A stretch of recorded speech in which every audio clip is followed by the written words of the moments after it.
This conference will now be recorded. Welcome to Live Talk with Dr. B. Hill. Today we have special guests joining us. So, Dr. B, you want to introduce them? Sure. Thank you so much, Chrissy. We have, of course, Dr. Smith and our wonderful Travis. And today we have Josh joining us. And Josh has a really good story to tell you about himself and how he got involved with the opioids and how he's doing now and how he's feeling. And he's been dying to talk to Travis. Josh, where are you? I think we've lost him there for a second. But anyway, how are you? I'm here. I'm There here, you Dr. go. B. All right. So you know Dr. Smith, and there is Travis. And Hey, Brother Travis and Travis. Josh, we're going to let you Hey two take. Josh, what's going on, man? Not much. You're my hero, How are buddy. you? I I'm hear doing that. very well. I just want to say thank you for stepping out of the masses and coming out to be the forerunner in this. And you're my hero. So I appreciate it, man. I appreciate it, man. I do it for everybody, man, not just me. yes, It's I know a lot of people that's passed away from this, and a lot of lives that are ruined, man. A lot of just a lot of families in general that have been destroyed by this. So it's very important to me, man. I mean, it was kind of a quick decision, to be honest with you. I mean, I didn't have to think long about it to feel like I wanted to do this for everybody. So, but I appreciate right. what you're saying. But I feel like we're all the heroes, man. Like you know, we're we're all still alive. I feel like we survived the opioid. Like we're survivors of Yes, opioids. Basically, that's how I feel. So, yes. I totally agree. I'm just tickled to death to be a part of it and to be away from that and away from that life, because it is. I've listened to you. It is. It's terrible, and nobody can ever understand it until they've been in that situation. And I just, I'm waiting for my kit to come in and do like what you did, show everybody like I was not crazy. It was the yeah, opioids doing this, yeah. and I'm so tickled to death to be a part, and I feel amazing. My family's been restored. I mean, it's just been a blessing, and That's the so same tickled thing to death. that's the same thing that happened to me. Like, and I try to tell that to everybody. Like, if you just, you know, try to do whatever avenue you feel like you need to do to get off the opioids, do it. But if you do it like I did, I had to get on buprenorphine. I had to get on Suboxone, one of the two. That's just what I had to do. Yes, sir. But it was the best choice of my life. I mean, I really feel like it saved my life, man. As you probably feel the same way because you just made that comment. So I mean, Yeah. it restored my family as well. So I'm really glad to hear that. I'm really glad to hear it. Hey, Josh, tell them a little about your story. So in Tell two everybody about your story. So in 2016, I was in a automobile crash, which it um, broke my pelvis and messed up my right hip because I had my foot on the pedal. Of course, it's a head-on collision, and through that is when I got introduced to opioids. And of course, I trusted the doctors, and they say take this 3 times a day and do your therapy. You'll get better, and it just turned into a nightmare. I uh, many, yeah, I went through physical therapy and done that and kept taking the opioids. Of course, I have to work and provide for my family. Um, so I was doing that, and they finally done the hip replacement. It got better. And I have a problem with my rotator cuff also. That's a part of it. And they kept giving that medicine. Well, finally, I was like trying to get off of it, and I was like, I believe I can make it without it. And man, I got sick, sick, sick. I mean, it's like you said, there's really no words to describe it. So I cut my hair. um, I couldn't lay it down. I So cut my hair. I had to go get the other prescription filled. And one of my friends told me about ROTP, Butte.me, and got me on the buprenorphine. And the first time I took it, I knew then, okay, we can kick this thing with the buprenorphine. I knew then. And then I had a whole bottle of pain pills. I put them right into the toilet and flushed it. And I've not took another one since.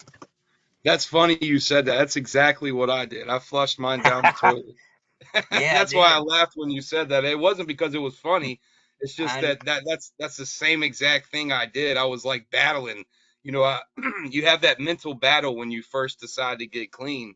And I Yes. had that whole prescription, and I was like, oh man, I know what I need to do. And I remember that day I flushed it down the toilet. That's funny you said that because I remember doing the same thing. So Yeah. Well, I had to Travis. I had to flush it. If not, if I would just put it up, I would have went back to him. oh So yeah, oh I yeah, for sure. For sure. so I get, dude, trust me, I get it. Like I had to cut everybody off pretty much that anybody I was using with, like if they were, and what I mean by using is like, people who are on pain pills, like you probably heard me say, they intend to kind of flock together. You know what I yes, mean? sir. Like when you're on pain pills, you meet all these different people that are on pain pills. I don't know Yes. why that is, but that's just how it happened with me. I don't know if it happened with you like that, but everybody just kind of flock together, and that way, you have this big tight knit system and community of people. Like you never run out of pain pills. You never want Right. to run out of opioids. So, you have this community of people that now, and you never have to worry about going sick. And at least that's that's the situation for me. Basically, is what was going on with me. I had a lot of people around me, and I knew that between one of those 30 people that I knew, I was going to be able to get some medicine and not be sick if I needed it, like if I was out of my medication or whatever. You know what I mean? But Yes, sir. um, I went through exactly what you're saying. I mean, down to a T. So it's pretty awesome to hear that you're doing well and everything. So Oh yeah. I'm happy about that. How long were you on the opioids for? 16, 17, 18, 19, 20. 6.5 years. That's So almost about the same as me. Almost. no, Yours is a little bit more than me, maybe, because I think maybe I was right at 4 or 5 years. I can't remember, but yeah. it was a long time.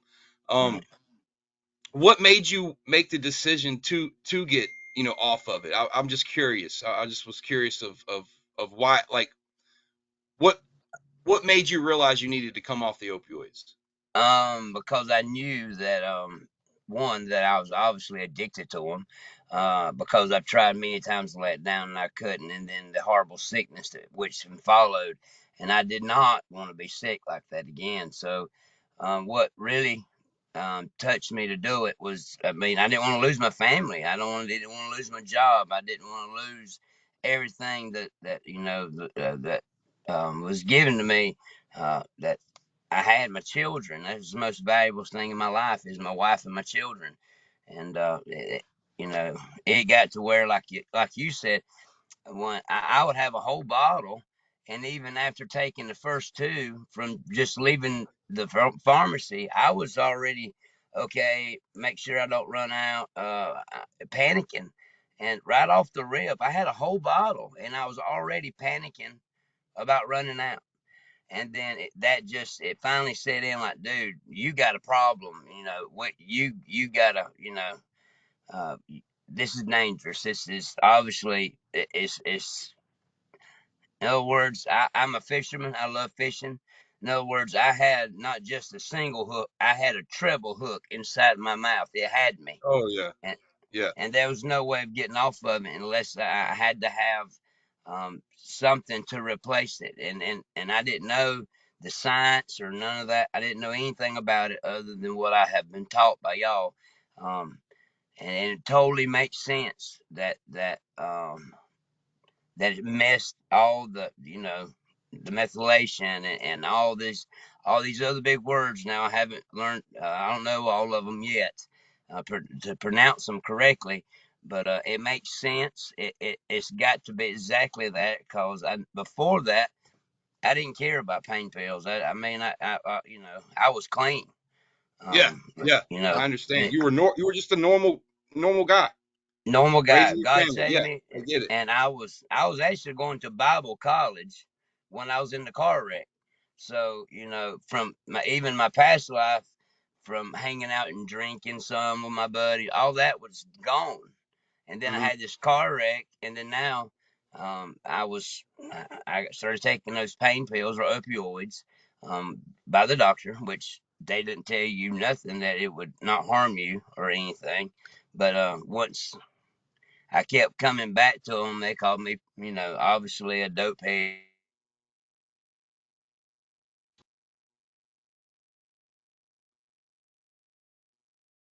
Hello?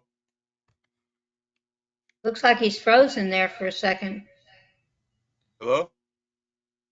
Dr. Smith, I bet you've heard this story a million times how bad people felt when they tried to stop the opioids, how sick they got.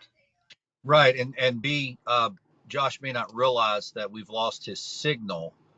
And Josh, if you can hear us, you might have to sign off and sign back on. And if you do, we understand. And we thank you greatly for your time.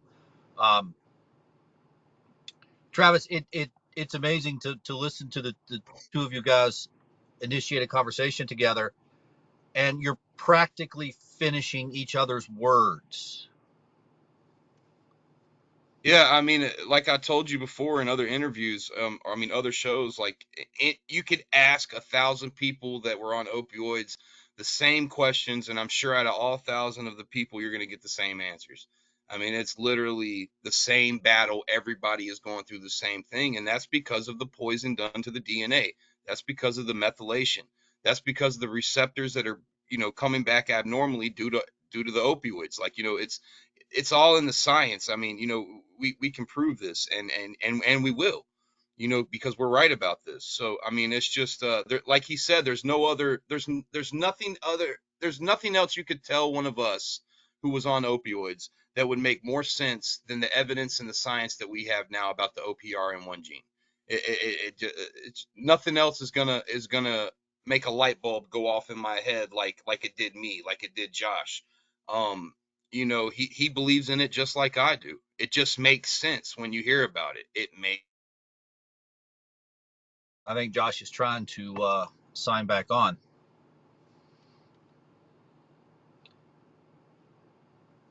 B, I can't hear you either.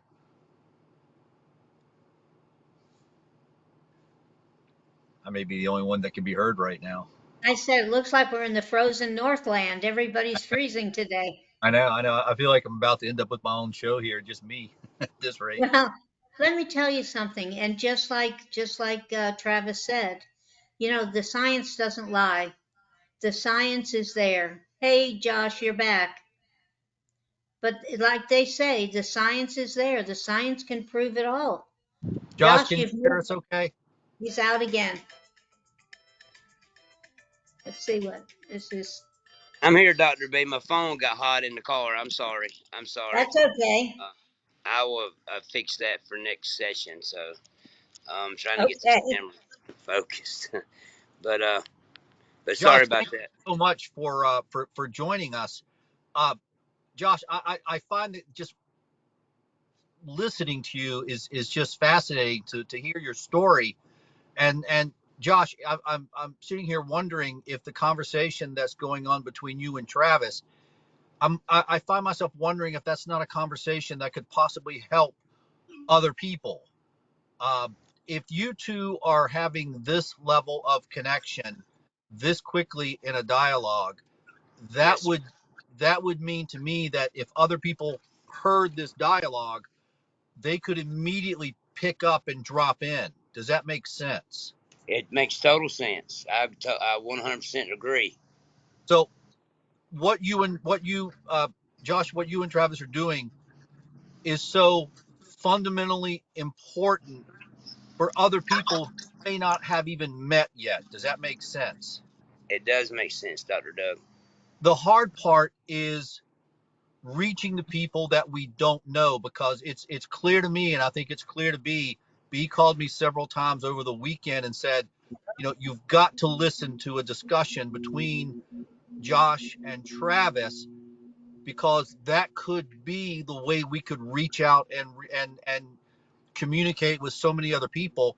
And once again, I find myself in agreement with Dr. B and Travis, what we're saying here is, as a spectator here, as an observer, the dialogue between you two is is more than engaging. It's like a magnet. Yes, It if it's pulling me into the dialogue, and if I'm sitting here listening for your next words, I can only imagine what someone who feels isolated by the opioids would experience listening to the two of you. And you guys both know what I mean when I say isolated by the opioids. They're yes, scared. They don't know. They're um, they're just trying to survive. They're in survival mode. If we could get the two of you in front of people who are scared, people who need help, people who don't know who to turn to, Josh, I did not miss the fact that you were on your way to the Bible study when your accident occurred. And Josh, I hope in some way you can see what you're doing is but an extension of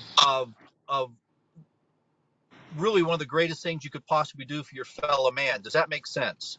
it does make sense, and that is one of the drivers of why I wanted to step out, because I wanted to stay hidden too, but that wouldn't be right. I wouldn't be helping my fellow brother or sister, to say, uh, and it's been put on my heart to step out. And Travis, he done it, and I was like, well, he stepped out. I mean, what do I have to lose? I have nothing to lose, because I know I wasn't doing anything wrong, and through the science and through everything that y'all have taught me, I'm 100% believe. I cannot wait till this test comes. I mean, I'm salivating now thinking about it, so that I can just stand up and shake it at everybody. But I would Josh love, is very, very comforting.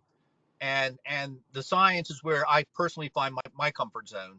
And yes, I'm excited to see you guys begin to use the science to find your own comfort zones also. But Travis, one of the questions we've been batting back and forth for years is what would Jesus do? What would Jesus do in your shoes? And Josh, I'll say this once, and then I won't throw this at you again. Maybe I will. But Josh, in my mind, you are doing exactly what Jesus would do in this setting, and that is stepping forth, talking, welcoming, everything that you're doing. And I just want to commend you for it. And Travis also. Travis was the first one to step onto the loneliest landscape I could possibly ever imagine. It was like yes, he stepped onto the moon. Okay, and now to see someone step onto the landscape along with Travis, it's a very exciting day for B and myself. So thank you both. oh, well, thank you. It's awesome to be a part. And I take it very serious, and I can't wait to be able to, invite more people. And I tell everybody, now I know people that works inside this building here that take opioids, but I don't hang out with them. They work on the other side of the building. I'm trying to push them toward that, because they're going to be there one day, and I'm trying to push, tell them, and then enjoy and invite them to watch this, with Yes, me. maybe since you're on your lunch hour, someone would take their lunch hour with you and listen to the program. I'm going to ask them that, and they might not want to be seen, and that's fine. That's I can turn fine. my camera off, or they can sit and just hear and listen. And but Yeah, I've they been, can get on themselves. Yes, that's correct. And and just shut their camera off and their microphone off. Yes. And if they feel like it, they can ask questions yes, because we're here to answer the questions. We have Dr. Smith. We have Travis. We have, I'm here. We can yes, all answer questions, to help out anybody that we can. That DNA test will set people free. yes. It I will can't set wait. people free, you know? I mean, there's been so many things that have come to light since they first did that test 34 years ago that said, oh, you had a brain disorder. There's been several tests since then that say there's no dopamine rush to the brain. There's no dopamine rush to the brain. but it's been ignored. It's been ignored, and you've been blamed for causing this opioid epidemic because you're the one that's done it, not them, Right. not the people that gave you the medication, not the pharmaceutical companies, Yeah, not we're the abusing the patients. medicine. That's what they say. We're abusing the medicine. We're taking too much of this. We're taking too much of that. No, it was a product that was not properly tested that they put out in the population. And look what it's done to our blood, and look what it's done to our DNA and our receptors and our genes and everything Right. else. I mean, no But wonder Travis, people. you just wanted to get high. You just wanted to have a thrill. Yeah, I know Aren't you? what they're Weren't saying, you but having a thrill? you heard Josh say it just like I've said it. He was waking up scared of being sick. He wasn't waking up wanting to get high. No, He no. got his prescription and he was scared of running out because he didn't want to be sick. He wasn't scared of not being high. It was No. never about a dopamine surge. It was never about a high.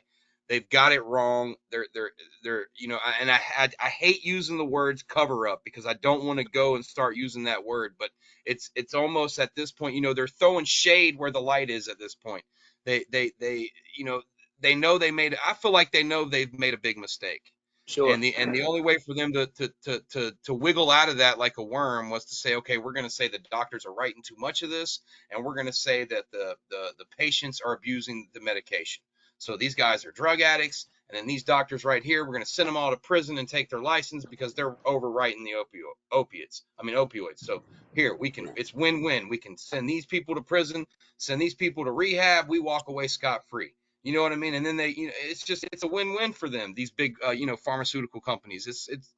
It was easy. They probably didn't even have to think about it. No.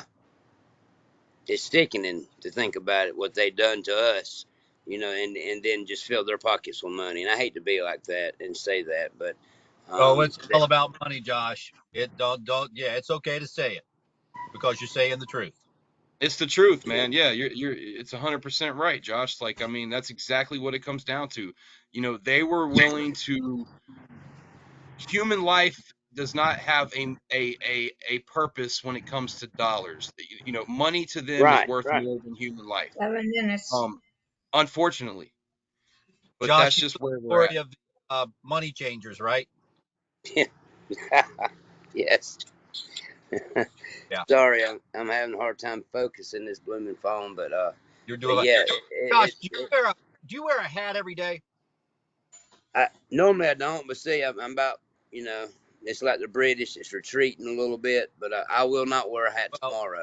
we're not gonna have that conversation on air, Josh. I'm just wondering if when people did their DNA test, if we gave them a hat that says "Ask me about my DNA test," I'm just wondering if people would wear it. Oh, I will. I definitely will. I definitely would. Travis, what do you think? You said if you make a hat, Yeah, that says I'd "Ask me about wear it. the test." I'd wear it, and then hey, you never know. You might be able to post it, and I bet you maybe people will buy it. I mean, that'd be a good way to help fund what we're doing here. I mean, if that's Correct. something you Yeah. wanted to do, I mean, it's just a good idea.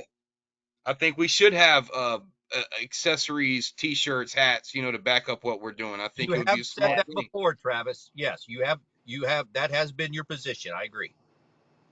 So I mean, I think it would be smart, to be honest with you. I I, mean, it's good marketing. It's a good way to help fund what we're doing here, and I What think would it's you put smart. on the What would you put on the hat? I would think about it for a few days. I like what you said, but I would just want to think about it. And then if I came up yeah. with some good ideas, we could all talk about it. I say we all think about it for a day and then we'll come back and talk about it and see what kind of ideas we got.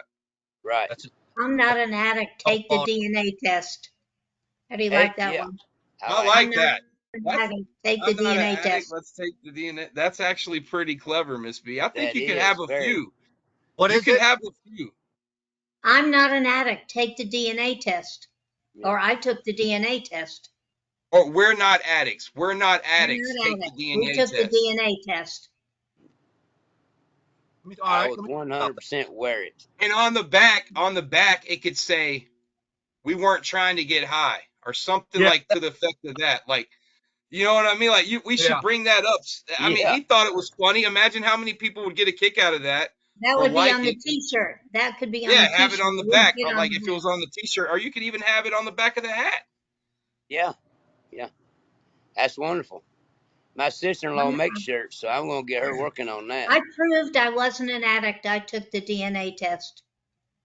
I Correct. like that one too. I mean, we could do a couple. I mean, there's a few that you could do. I mean, you, it the sky's the limit with T-shirts. You can make whatever you want. To be honest Yes. with you, if you can think it up, you can make it. So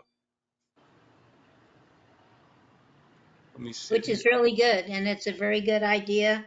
And I I agree know with I'd what like one to say opioid survivor.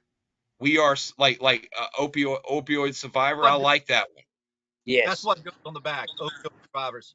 I want to start one like that because I really believe, like anyone that is alive right now that was on opioids, I honestly believe they 100% dodged the bullet. They are Yeah. lucky to be alive, and they are a survivor of the opioid epidemic. And I know Josh agrees with me on that. Like, Yes. uh, Totally. Totally. and I didn't 100%. ask you this, but do you know a lot of people that have passed away from opioid use?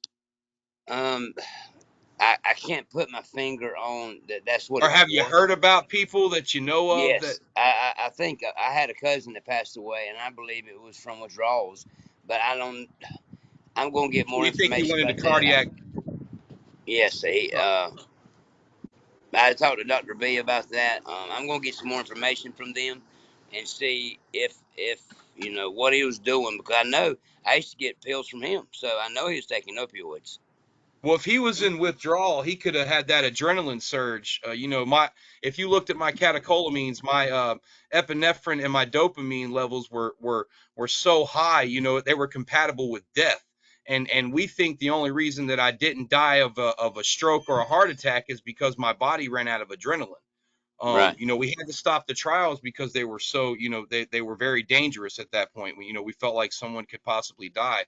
But I mean, if you really look at my catecholamines and then do the research, man, I mean, those levels are very serious levels. I mean, Yes. and I mean, you're gonna see when you get yours done. Like, I mean, the methylation is there.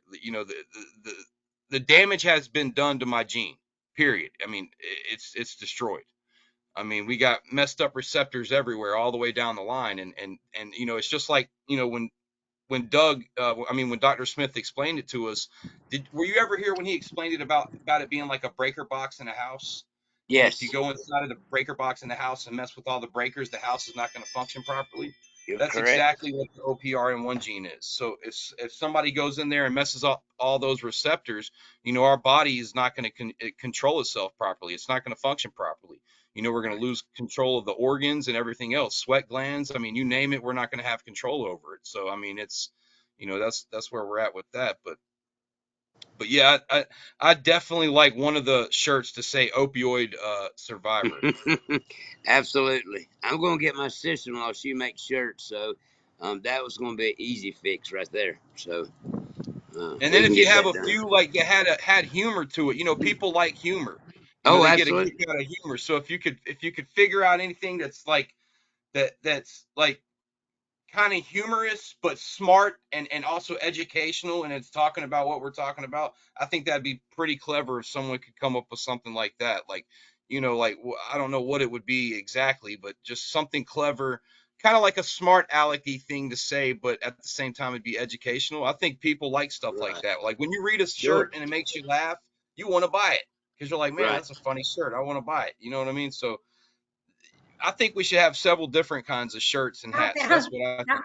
how about someone barfing over a toilet and it says underneath it, and you think I'm getting a high? Right. Right. Yeah, That's kind of that's funny. right. Something stupid like that, and they Yeah. call this a high. Oh no, they call it what did they call it on the bar graph? I'd have to look at it again, but what was it? Pleasurable? We lose pleasure or lose Yes, and you think I'm having. what did they say, Decreased, Dr. Smith? decreased excitement. Yes, yes, there you Yes. go. Uh-oh, here we go. Miss Chrissy's here. Sorry, guys. I know Here to I love pat the us out. conversation, but yes, we went through our 30 minutes already. So hard Already? to believe. Jeez. Yeah, Wow. yeah. Yeah, so thank you so much for joining us. I mean, I love listening to the stories, and so I'm enjoying listening. So I'm sure other people are out there too. So thank you so Yeah, much for Josh, joining thanks for us coming, man. I today. really appreciate it, man. I, Thank you, I, brother.